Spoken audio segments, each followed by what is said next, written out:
ছাগল কাণ্ডে আলোচিত মতিউর রহমানের মতো আরও অনেক প্লেসমেন্ট শেয়ার শিকারী রয়েছে পুঁজিবাজারে, যাদের মাধ্যমে দুর্বল প্রতিষ্ঠান পুঁজিবাজারে আসছে এমন অভিযোগ শেয়ার বাজার বিশ্লেষকদের। আর এই সুযোগ করে দিচ্ছে খোদ নিয়ন্ত্রক সংস্থা বিএসইসি।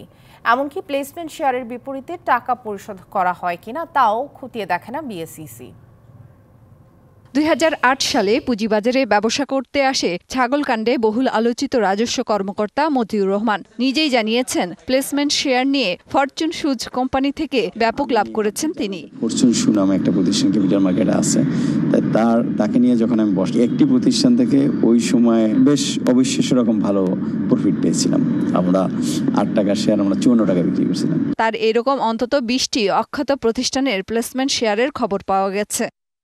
শেয়ার বাজার বিশ্লেষকরা বলছেন, যেসব অখ্যাত প্রতিষ্ঠান ব্যাংক থেকে ঋণ পায় না, সেসব প্রতিষ্ঠান মতিউরের দ্বারস্থ হয়। এই প্লেসমেন্ট নামে জিনিসটা আসছে বহুত পরে এবং এটাকে মিসইউজ করা হয়েছে। এটার মাধ্যমে একটা অবৈধ বাণিজ্য সৃষ্টি করা হয়েছে। সিকিউরিটি এক্সচেঞ্জ কমিশন এটা জানে, এই জাঙ্ক স্টক কোম্পানিগুলো এরা ব্যাংক থেকে টাকা নিতে ব্যর্থ হয়েছে, কারণ ব্যাংকটা এগুলোকে দিবে না টাকা। তখন তারা এভাবে ম্যানেজ করছে। এই যে মতিউর গঙ্গের মতো লোকদেরকে ধৈর্য তারা ম্যানেজ করে এসএসসির কাছে তদবির করে তারা এগুলো করেছে।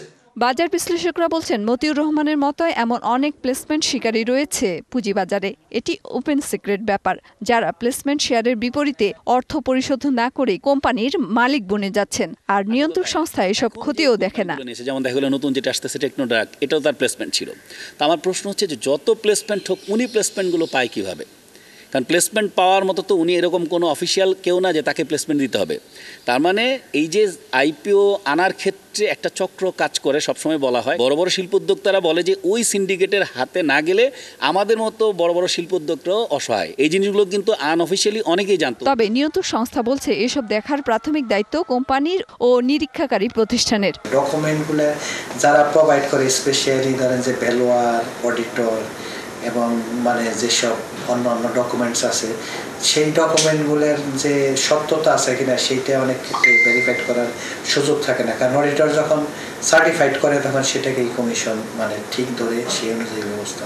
এখন পর্যন্ত মতিউর রহমানের নিজের পরিবারের ৮ সদস্যের নামে থাকা ১৮টি বিও অ্যাকাউন্ট জব্দ করা হলেও এর বাইরে তার অন্য আত্মীয়র নামে বেনামে রয়েছে কিনা তা খতিয়ে দেখা হয়নি।